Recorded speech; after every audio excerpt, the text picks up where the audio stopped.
संभाजीनगरला म्हटलं पट भेटला आणि आपण युट्यूब चॅनलवर म्हटलं सँडी चॅनल पाहिलं. सँडी चॅनलवर फोटोवर पाहायला भेटलो, पण हा माणूस म्हटलं कसा असेल धुंदून धुंडलो. कोणतरी म्हणे का बा इथं सँडी आला मिळाला सँडीच पण म्हटलं कोखा आहे तो. झाली बा भेट. राम राम दादा. राम राम राम. काय राजो चॅनल चालवता तुम्ही म्हटलं मजाक नाही काय तुम्ही चालू केलं चॅनल? महाराष्ट्रात बैलगाडा प्रेमी आणि शेतकऱ्याचा जिव्हाळ्याचा खेळ आणि शेतकऱ्याचा जिव्हाळ्याचा खेळ म्हटलं की तो कुठंतरी अखंड भारत देशाला तो लक्षात आला पाहिजे. त्याच्यामुळे त्या क्षेत्रात आपण घुसलो. मी फोटोग्राफर आणि फोटोग्राफी करत असताना प्रत्येक गोष्टीत फील आलं पाहिजे. ते फील त्या फोटोग्राफीत नव्हतं जे या क्षेत्रात आहे. आणि बैलगाडा क्षेत्र अगोदर सांगितलं की शेतकऱ्याचा जिव्हाळ्याचा खेळ आहे आणि शेतकऱ्यासाठी काही पण. तुम्हाला समाधान कशात वाटलं? फोटोग्राफीत वाटलं की हे बैलगाडा क्षेत्रात? बैलगाडा क्षेत्र. आता कोणत्या बैलगाडा क्षेत्रात तुम्ही जास्तीत जास्त इन्व्हॉल्व होता? 3 फेऱ्याचा खेळ. 3 फेरा म्हणजे जो सध्या गट इथं गटाचा खेळ. हो. सेकंड पटात तुम्ही कधी गेले का? सेकंड पटात पण गेलो ना. सुरुवातच सेकंड पटातून आहे आणि सेकंड पटाचा खेळ हा पारंपरिक आहे. तसाच 3 फेऱ्याचा खेळ पण पारंपरिक आहे. पण याला म्हणजे हा 3 फेऱ्याचा खेळ खेळला जातो हा पश्चिम महाराष्ट्रामध्ये. याला जास्त महत्त्व पश्चिम महाराष्ट्रात आहे. आणि जो शंकरपटाचा आहे तो आपला मराठवाडा, विदर्भ किंवा मध्य प्रदेश या भागात हा खेळला जातो. पण जी क्रेज आहे ती 3 फेऱ्याच्या खेळात जास्त क्रेज आहे. नाही, पण आता ह्या 3 फेऱ्याच्या मैदानामध्ये जे खानदेश, मराठवाडा, त्याच्यानंतर असे आपले 3-4 प्रदेश आहेत, यावर पश्चिम महाराष्ट्राच्या लोकांनी बंदी घातली. याचं मूळ कारण काय? नाशिकचं एक मैदान झालं युवा हिंद केसरी. त्या मैदानात मी पण साक्षीदार आहे त्या मैदानाचा. आणि काही गाडा मालकांकडनं चुका झाल्या. तर त्या चुका त्या ठिकाणी जे संघटनेचे वरिष्ठ पदाधिकारी आले होते, जे अखिल भारतीय बैलगाडा संघटना या संपूर्ण बैलगाडा क्षेत्रावर त्यांचं कुठेतरी नियम अटी त्यांच्या आहे. म्हणून या जे शर्यती आहे त्या सुरळीत व्यवस्थित सुरू आहे. तर त्या संघटनेला कुठेतरी गालबोट लागायचं काम त्या ठिकाणी झालं. आणि हा खेळ मुळात पश्चिम महाराष्ट्रात मोठ्या प्रमाणात आहे. तर संघटना काम करते मोठ्या प्रमाणात ही पश्चिम महाराष्ट्रात. आणि पश्चिम महाराष्ट्रातच पेडगाव हिंदकेसरी हे मैदान आजच्या तारखेत होणार होता. आणि या हिंदकेसरी मैदानामध्ये कुणालाही गालबोट लागू नये, मैदानाला गालबोट लागू नये, या भागातून गेलेल्या बैलगाडा मालकाला त्रास होऊ नये म्हणून त्या ठिकाणी संघटनेने काही दिवस थांबण्याचा निर्णय घेतला. जरी त्यांनी 1 वर्ष सांगितलं पण तो 1 वर्षाच्या अगोदर देखील ती बंदी काढतील आणि ती बंदी उठल्याच्या नंतर पुन्हा खेळ सुरळीत होईल. यामध्ये काही लोकांचा तो संकुचितपणा म्हणा का त्यांचा तो द्वेष म्हणा किंवा त्यांच्यावरचा असलेला राग म्हणा, त्यांचं असं म्हणणं आहे की बाबा जे तिथले मोठे मोठे मैदान राहतात त्या मोठ्या मोठ्या मैदानावर फक्त विदर्भ, मराठवाडा या इकडचे लोक येतात आणि ते मैदान मारून चालले जातात. पण लहान मैदान असते त्या लहान मैदानावर हे लोक येत नाहीत. काही चुकीचे जे कमेंट करणारे लोक आहेत त्या लोकांकडनं हा चुकीचा मॅसेज आहे. तिकडच्या भागातील काही मोजक्या लोकांनी की संभाजीनगरमधले किंवा जालना, विदर्भ भागातले बैल बंद करा इकडे पळवायला येण्यासाठी. तर त्याच्यावरती संघटनेने मध्यस्थी केली आणि संघटनेने सांगितले की हा खेळ महाराष्ट्राचा आहे. हा खेळ महाराष्ट्रातील प्रत्येक बैलगाडा मालक कुठेही जाऊन खेळू शकतो. आज मध्य प्रदेशमधून येऊन रामप्रसादजी राठोड हे महाराष्ट्रात येऊन खेळत आहे मध्य प्रदेशमधून येऊन. तर महाराष्ट्रातला माणूस हा महाराष्ट्रातच का खेळू शकत नाही याच्यावरती संघटनेने बऱ्याच वेळेस आवाज उठवला आणि संघटनेने ही मुस्कटदाबी करून त्या लोकांची आणि कुठेतरी हा खेळ सुरळीत चालू ठेवला होता. तुम्हाला असं वाटत तसं काही लोकांच्या आगूपणामुळे मजबुरी नसताना त्यांना बंदी ठेवावी लागली? 100% मजबुरी नसताना बंद ठेवावं लागलं. बरं, तुम्ही सेकंड पट चालवला, त्याच्यानंतर हे 3 फेऱ्याचं मैदान चालवलं. या 2 पैकी आवडतं मैदान कोणतं तुमचं? मला जास्त करून तर 3 फेऱ्याचा खेळ. अच्छा. बैलाला 3दा पळावं लागतं. बैलात काय धमक आहे ती दिसती. आपल्या शंकरपटात काय होतं ना, एकच पावती 10 वेळेस माणूस पाडतो आणि एकच बैल 10 वेळेस पळवतो. 3 फेऱ्याचं वैशिष्ट्य ते की गट, सेमी आणि फायनल 3 फेरे पळा, नंबर घ्या. बरं दादा, तुम्ही या क्षेत्राला व्यवसाय म्हणून पाहता, शौक, छंद म्हणून पाहता? छंद म्हणून. आता याच्यामधून काही इन्कम? मुळात मी अगोदर सांगितलं की मी छंद म्हणून बघतो आणि कुठेतरी शेतकऱ्याचा जिव्हाळ्याचा खेळ आहे.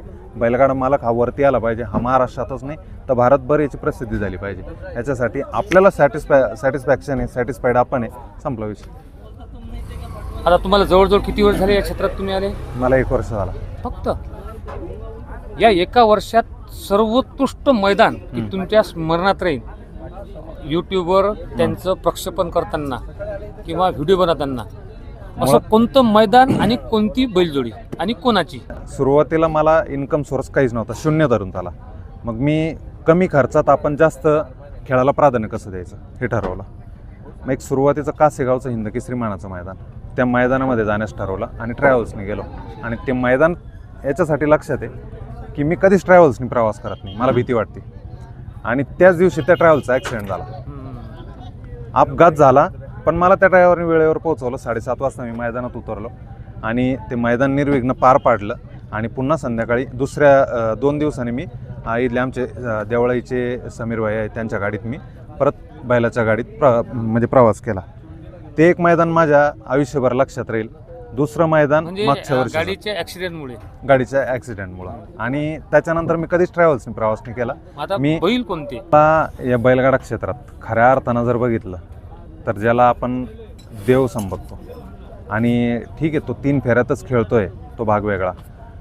त्याने बिनजोडही खेळलाय, पण त्याच्या इतका सलग आणि सातत्य ठेवणारा पळणारा बैल अजून तरी मी कोणता बघितला नाही की जो लक्ष बकासूरकडे 100%. आणि त्या मुंबईच्या आर्थिक राजधानीतून एक बादशाह समोर येतो, तो म्हणजे राहुलभाई पाटील यांचा मथुर. आणि एक तिसरा आहे, तो म्हणजे माझ्या भागातला हा लखन. त्या लखनचं वैशिष्ट्य सांगतो. लखनचा जितका प्रवास झालेला आहे तितका अजून कुठल्या बैलाचा प्रवास झालेला नाही. कारण की लखनचा जेव्हा प्रवास होतो तो एका टायमाला 1000 ते 1200 किलोमीटर प्रवास करतो. मग तो तुमच्या मध्य प्रदेशमध्ये असो की पश्चिम महाराष्ट्रात असो. आणि त्याच्यासारखा ऑलराऊंडर क्रिकेटमध्ये जसं आपण बॅट्समन बॉलर ऑलराऊंडर बघतो तसा ऑलराऊंडर तुम्ही बॅट्समन धरा बकासूर मथुर आणि ऑलराऊंडरमध्ये धरा लखनला. तसा तो हार्दिक पांड्या आहे लखन. या पटक्षेत्रात जे नवीन यूट्यूबर आलेले आहेत, हा शेवटला प्रश्न राहील तुम्हाला. त्यांच्यासाठी सँडी दादा कोणता संदेश देऊ इच्छितात? मुळात काय प्रॉफिट न बघता, आता बऱ्याच लोकांचं म्हणणं राहतं, हा प्रश्न तुम्ही केला बरं झालं. कालच मला एका जणाने फोन करून धमकी दिली की तू गरीब बैलगाडा मालकाच्या, माझ्याच भागातला गरीब बैलगाडा मालकाच्या तू मुलाखती घेत नाही. आता या मैदानामध्ये जवळपास 900 गाड्या उतरलेल्या आहे आणि 900 गाड्यातून 90 गटपास होणार आहे. आता मी फिरलो, 3 मुलाखती झाल्या ही धरून रामप्रसादजींची धरून. आता मी जर 90 मुलाखती करायच्या ठरवल्या तर होतील का? नाही होणार. ठीक आहे, तुम्ही 10 मुलाखती जरी करायचं ठरवलं तर स्टॅमिना आपला पण आहे आणि प्रत्येकाचा प्रपंच आहे. ठीक आहे, तुम्ही पैसा म्हणून नाही, पण याच्यात गरीब कोणीच नाही. जर तुम्ही गरीब असता तर हे जे 90 गटपास विजेते 900 ज्या गाड्या आहे ह्या उतरलेल्या आहे, तर प्रत्येक बैलगाडा मालक हा 15 ते 20 हजार रुपये खर्च करून या मैदानात आलेला आहे. किती? 15 ते 20 हजार रुपये. गरीब कसा म्हणतो? त्याच्यामुळे गरीब मी मानत, याच्यात सर्व समान मानतो आणि वेळ प्रसंग बघून मी प्रत्येकाची मुलाखत घेत राहतो, मग ते कोणी असू दे. मित्र हे होते सँडी दादा. या क्षेत्रात येताना जेवढी यूट्यूबर आहेत तुम्हाला त्यांची कंडिशन माहीत नसेल. जी माझी कंडिशन आहे ते सँडी दादाची आहे. असे नवीन यूट्यूबर सुद्धा त्याची आहे. विनामूल्य ते मुलाखत घेत असतात, तरी बैल तुमचे प्रसिद्ध होतात, मालक तुम्ही प्रसिद्ध होता, पण तरी तुम्ही आमच्यासारख्या यूट्यूबरवर एक थपका ठेवता की आमच्या बैलाची मुलाखत का घेत नाही. आणि यूट्यूबरलाही प्रश्न पडते, तो पैसे घेत नाही पण कमीत कमी त्याने अशा बैलाची मुलाखत तो घेतोय की ज्याच्यामधून त्यांना कमीत कमी जास्तीत जास्त सबस्क्राईब भेटतील, व्ह्यूज भेटतील.